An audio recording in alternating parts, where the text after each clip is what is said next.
Europa em contração com energia acima de US$ 100 por barril.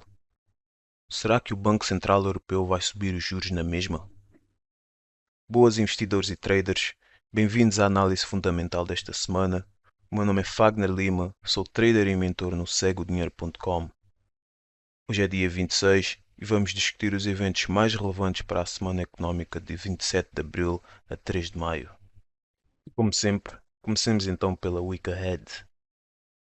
A semana que começa é a mais importante do ano até agora. 4 bancos centrais em 2 dias. Fed na quarta, ECB e BOE na quinta. Mais o GDP do primeiro trimestre dos Estados Unidos e da zona euro. Tudo isto com o Hormuz efetivamente fechado e energia acima de US$ 100 por barril e sinais crescentes de estagflação na Europa. Os PMIs flash europeus desta semana enviaram um sinal de alarme. O compósito alemão colapsou para 48,3%, que significa contração, e o Easy Composite para 48,6%, abaixo de 50 pela primeira vez desde dezembro de 2024. Os serviços alemães caíram para 46,9%. A Europa está a entrar em contração ao mesmo tempo que a inflação sobe, e este é o cenário adverso do Banco Central Europeu. Para o euro, a questão central é simples. Será que o Banco Central Europeu vai ou não sinalizar uma subida em junho? O mercado tem apenas 67% precificado para esse cenário. Com PMIs em contração, o Banco Central Europeu pode optar por esperar, e isso seria dovish para o euro. Mas com a inflação energética a subir e swaps a 5 anos a 2,5%, não subir pode custar credibilidade. Para o dólar, a Fed vai manter os juros. A questão é o tom de Powell na sua última reunião como presidente. Qualquer sinalização de preocupação com o emprego pode reabrir apostas em cortes. O GDP do primeiro trimestre dos Estados Unidos, esperado em 2,1%, vai contrastar com a fraqueza europeia. Atenção especial ao Hormuz. Sem reabertura concreta, qualquer alívio nos mercados é temporário. E o University of Michigan Sentiment Final de sexta passada, em 49,8%, confirma que o consumidor americano já está a sentir o choque. Temos então ao sentimento de risco e temos aqui 6 pontos que descrevem a situação atual. Em primeiro lugar, temos a guerra, que vai entrar agora na sétima semana, com o cessar-fogo continua bastante fragilizado. Dentro do Estreito de Hormuz, temos tido 1 a 2 navios por dia a passar, segundo a Bloomberg, e relatos de que o Irão voltou a disparar contra navios esta quinta-feira passada. Em segundo lugar, temos o Estreito de Hormuz, que continua efetivamente fechado, mais o bloqueio naval dos Estados Unidos, ou seja, temos um bloqueio dos dois lados, tanto do lado do Irão e do lado dos Estados Unidos. As negociações continuam aqui num estado de limbo e o Irão recusou entrar numa nova ronda de negociações em Islamabad. Em terceiro lugar, temos energia. O Brent continua acima de US$ 100 por barril. Temos as swaps a 5 anos de inflação dos Estados Unidos que subiram para 2,5%, máximo desde fevereiro, e fertilizantes nos Estados Unidos subiram entre 30% a 47%. Em quarto lugar temos equities, o S&P 500 mais 3% desde o início da guerra. A resiliência continua a atuar como teto para a força do dólar. Em quinto, diplomacia, sem nova ronda confirmada de negociações em Islamabad. Trump diz que está em negociações, no entanto, do lado do Irão, temos um silêncio oficial, ou seja, estamos aqui num stalemate. E em sexto temos as swap lines, em que foi reportado que os Estados Árabes, a Arábia Saudita e alguns países asiáticos pediram swap lines à tesouraria dos Estados Unidos. Isto foi confirmado por Scott Bessent. E isto mostra ou começa a trazer preocupação ao mercado na questão de liquidez em termos de dólares. Portanto, e resumindo, nós temos neste preciso momento um mercado que continua atrás de trades de escalação do conflito antes de haver qualquer tipo de confirmação dessa de-escalação e esta última semana provou basicamente isso, porque apesar de todo o otimismo do mercado, as negociações não foram a lado nenhum e em certos pontos do Estreito de Hormuz foram retomadas a implantação de minas e foram reportados ataques por parte do Irão a navios que tentaram atravessar o estreito. Portanto, isso é um ponto a ter em consideração. Mas esta semana também a deterioração económica europeia acelerou ao ponto de já não ser possível ignorá-la. Tivemos contração dos PMIs, mais contração do ZEW, do IFO, tudo isto na Europa, o que aponta para um cenário de estagflação a materializar-se nos próximos tempos. Ok?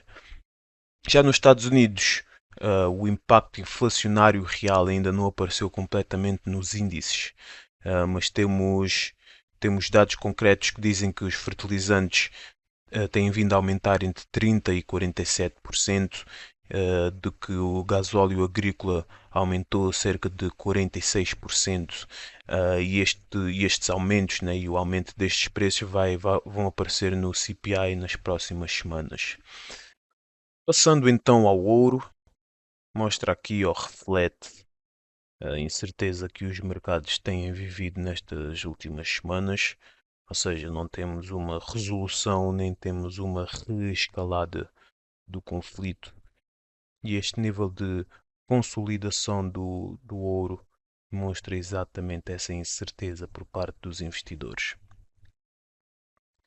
Já no S&P 500 ou S&P 500, desde as notícias de resolução de conflito, que o S&P chegou aqui a máximos e desde então manteve-se aqui nesta zona. E esta zona demonstra não só a incerteza dos investidores em relação ao que vai acontecer, mas também mostra a resiliência e o otimismo dos investidores. Ou seja, os investidores estão na esperança, na expectativa que cheguemos a uma resolução do conflito uh, no, a curto prazo, né? E caso isso aconteça, provavelmente haveremos de ver o S&P a continuar a bater máximos. E caso não aconteça, muito provavelmente haveremos de ver o S&P a voltar aqui a níveis onde estava durante o período em que a guerra estava mais acesa. Ok? Passemos então ao VIX. VIX que mede o nível de volatilidade dentro do S&P 500 e durante esta última semana tem estado aqui sempre abaixo dos 20, que reflete o que vimos, por exemplo, no S&P 500, não é? Em que vemos que o apetite de risco dos investidores está aqui numa de risk on, em que os investidores um, estão mais dispostos a tomar mais riscos nas suas trades. E como sempre, o VIX acima de 20 reflete um cenário de risk off, beneficia moedas de safe haven como o dólar, o yen ou o franco suíço, e estando o VIX abaixo de 20, estamos num cenário de risk on que beneficia moedas que têm high beta, como o dólar australiano, o dólar da Nova Zelândia ou o dólar canadiano. Okay? E passemos então ao petróleo, sendo um dos gráficos mais importantes destes últimos tempos. O petróleo está aqui nos 100 dólares por barril. E isto deve-se a quê? Isto deve-se à incerteza, né, que os mercados sentem em relação à resolução do conflito. Uh, Quando tivemos as notícias de que iriam haver negociações e uma possível resolução do conflito, foi aqui que vimos esta descida de preço do petróleo até aos 88 dólares por barril. No entanto, esta última semana, estamos aqui a ver cerca de 6 velas que refletem os últimos 6 dias. Esta última semana não houve assim grandes desenvolvimentos e houve uma recusa por parte do Irão de voltar novamente à mesa de negociação, o que é refletido aqui no preço. Mal os mercados começaram a ver que não iria haver uma resolução de conflito a curto prazo, o preço do petróleo voltou novamente a subir. Caso haja uma resolução, para bem de todos nós, esperemos, os preços haverão de descer até estes níveis e idealmente iriam descer até níveis pré-guerra. Caso aconteça uma reescalação do conflito, haveremos provavelmente de ver o petróleo a voltar a máximos anteriores e mesmo a ultrapassá-los. Passando então ao dólar, e esta semana Kevin Walsh foi o evento mais relevante. Para quem não sabe, Kevin Walsh é o suposto sucessor de Jerome Powell, e foi nomeado por Trump para ser o novo presidente da Fed. E ele basicamente deu três mensagens claras. Em número um, disse que a independência da Fed não está em causa. Em número dois, diz que a balance sheet da, da Fed vai ser reduzida. E em número 3 não deu nenhum tipo de forward guidance e diz que a Fed em princípio vai deixar de dar forward guidance. E esta terceira é a mais disruptiva, porque os mercados estão habituados a dot plots e a comunicação extensiva por parte da Fed, e vão ter de aprender a operar com mais incerteza, uma vez que o Walsh se torne presidente da Fed. E por parte da MUFG tivemos um argumento bastante interessante, que é um argumento bearish, ou seja, contra o dólar, em que eles dizem que, e segundo as suas análises, dizem que a Fed vai ser o último banco central a subir os juros porque tem um mandato duplo de manter a empregabilidade e de manter a inflação ali nos 2%. E também porque Powell escolheu a narrativa do choque transitório, uma narrativa que já temos vindo a ouvir nos últimos anos. Portanto, o Banco Central Europeu vai agir antes da Fed, e uma vez que o pó assente, ou seja, uma resolução do conflito, o diferencial de taxas que passará novamente a ser a métrica mais importante para nós como traders de Forex, vai mover-se contra o dólar. Portanto, e olhando aqui para o weighted index do dólar, que é nada mais do que o dólar contra as outras moedas do G8, a performance do dólar contra essas moedas, vemos que o dólar esta semana recuperou parte das perdas que sofreu após ter sido anunciado que ia haver um cessar-fogo e que iriam haver negociações. No entanto, esta última semana, com a incerteza em termos do Irão voltar à mesa de negociação com os Estados Unidos, fez com que o dólar voltasse a ganhar parte do valor que perdeu durante a última semana. Portanto, neste preciso momento, o nosso viés, né, a nossa bias para o dólar é um bocadinho mais bullish, tendo em conta que não temos uma resolução do conflito à vista e que o preço do petróleo mais uma vez voltou a aumentar. Portanto, quem estiver bullish dólar não está aqui na melhor posição, porque para uma trade bullish tínhamos de ter o RSI aqui numa zona de oversold e teríamos de ter o preço do dólar aqui numa zona de procura, ok? E não é esse o caso. Portanto, o dólar teria de estar neste nível para podermos comprá-lo antes dele subir até o nível que nós pretendemos e teríamos de ter o RSI também aqui numa zona de oversold. No entanto, para quem quer vender o dólar, estaria aqui numa boa zona em termos de RSI, mas não estamos aqui numa boa zona em termos de price action, porque ele não está numa zona de supply, está aqui no limbo, não é? Não está nem numa zona de procura, nem numa zona de oferta. Portanto, para uma trade contra o dólar, ele teria de estar aqui nesta zona de supply, e aí sim poderíamos comprar em confluência com o RSI, poderíamos vender, peço desculpa, o dólar, tendo em conta o nosso target. Viremos então para o euro e nós esta semana vimos que o euro afinal não está numa posição tão privilegiada quanto parecia em semanas anteriores, basicamente devido aos índices PMI, né, de sentimento um, saíram esta semana. Portanto, os dados desta semana colocam o Banco Central Europeu num dilema clássico de estagflação. E o que é estagflação e porquê que importa no Forex? Estagflação é a combinação de dois problemas económicos que normalmente não aparecem juntos. Em inglês temos a stagnation e temos inflation. Do lado da stagnation ou estagnação, é estagnação económica, em que temos uma economia parada ou em contração, muitas vezes também com o desemprego a subir devido a essa estagnação.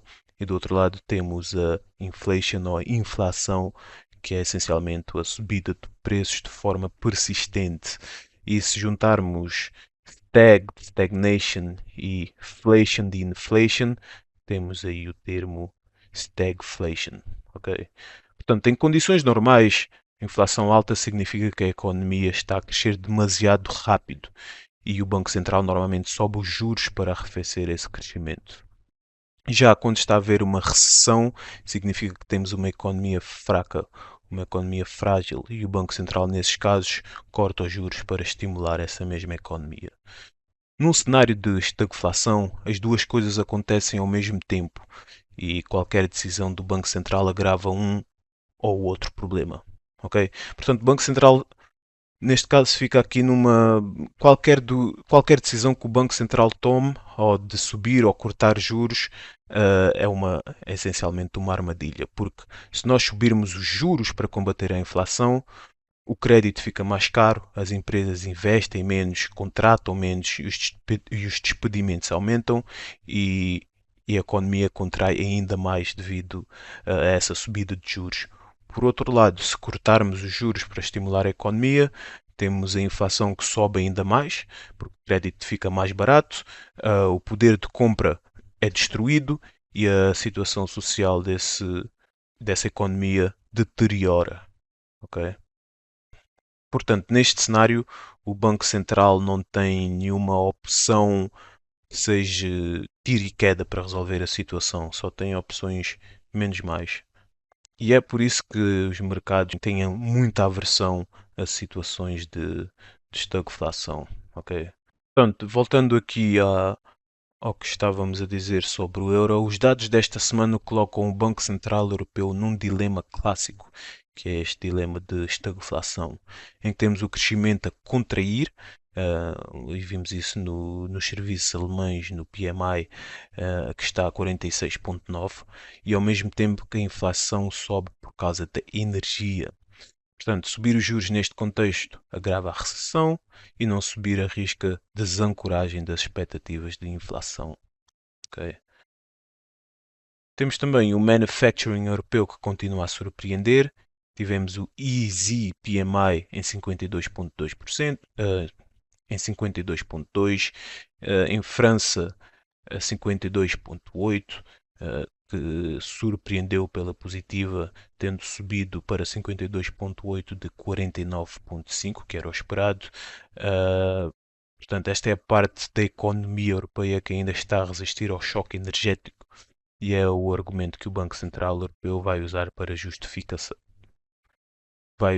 justificar que a situação não é tão adversa quanto os dados indicam. Temos também dois fatores estruturais bullish para o euro que atuam como, como base, não é? Em primeiro lugar, temos investidores estrangeiros que compraram 280 mil milhões em assets europeus nos primeiros 2 meses do ano, e em segundo lugar, temos o Banco Central Europeu que vai agir antes da Fed e o diferencial de taxas move-se a favor do euro quando a energia normalizar. E com isto tudo dito, vamos então passar ao Weighted Index do euro, que é tal e qual o do dólar, que é o euro, a performance do euro contra as outras 8 moedas dos G8.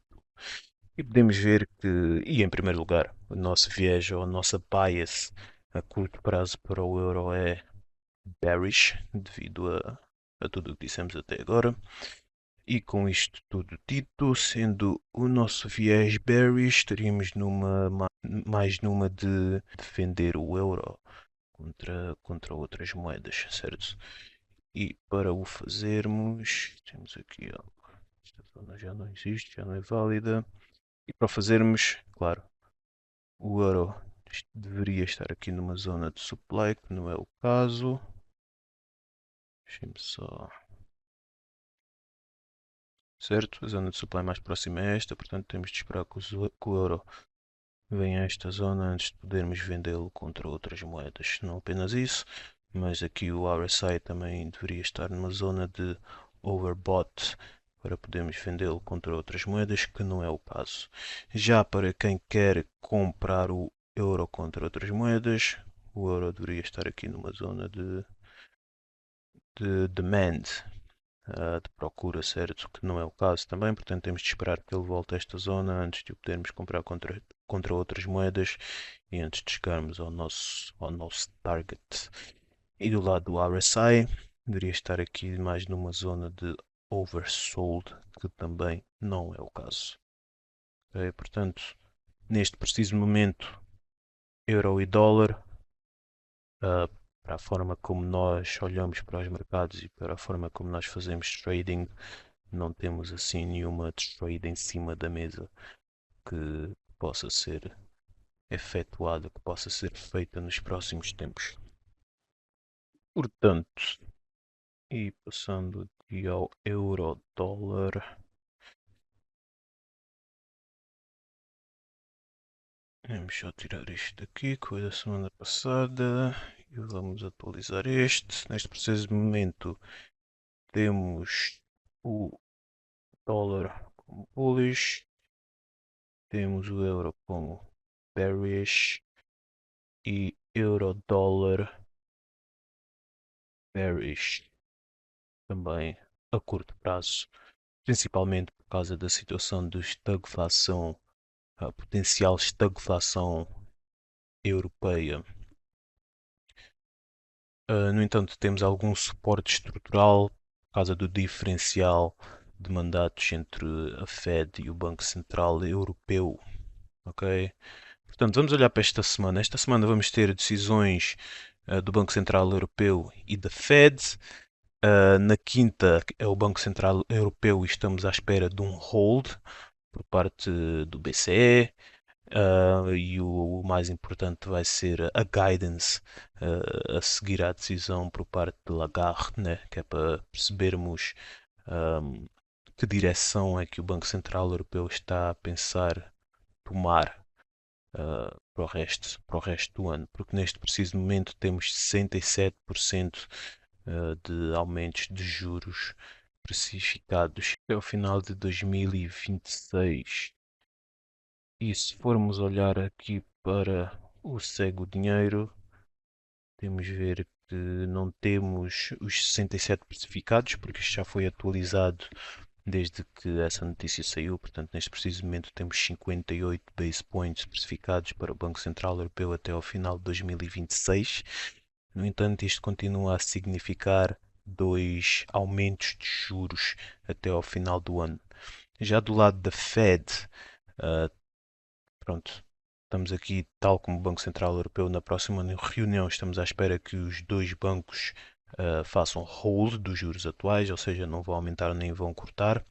E para a Fed temos, até o final de 2026, temos menos 11 base points especificados, portanto não estão nenhum cortes de juros especificados até o final do ano, estão holds, ou seja, estamos à espera que até o final do ano o Banco Central americano, né, a Fed, se mantenha aqui nos 3.5, 3.75. Ok? Portanto, como segundo driver para o euro-dólar, temos PMIs e os dados da atividade europeia, em que contração acima do esperado pode forçar o Banco Central Europeu a esperar mais. E em terceiro lugar, como driver para o euro-dólar, temos o Estreito de Hormuz, em que o fluxo de navios é o único indicador que importa para a energia e por isso é o único indicador que importa para o euro-dólar. Ok? E olhando aqui para o gráfico em si, vemos que o euro-dólar está aqui numa zona de demand, ou seja, está numa zona boa para quem está a pensar comprar o euro contra o dólar, porque não só estamos numa zona de demand, como temos o RSI numa zona de oversold, portanto, quem estiver à procura de comprar o euro contra o dólar está aqui bem posicionado para o fazer. No entanto, tendo em conta aqui a nossa análise, ah, não sei se recomendaria fazê-lo neste preciso momento. Portanto, quem quiser comprar o dólar contra o euro, teria de esperar que o euro ganhasse território contra o dólar, pelo menos aqui até esta zona de supply, né, antes de podermos tomar a decisão de vendê-lo, de vender o par. Não apenas isso, mas como sempre o RSI teria de estar aqui numa zona de overbought antes de podermos vender o euro contra o dólar. Ok, pessoal?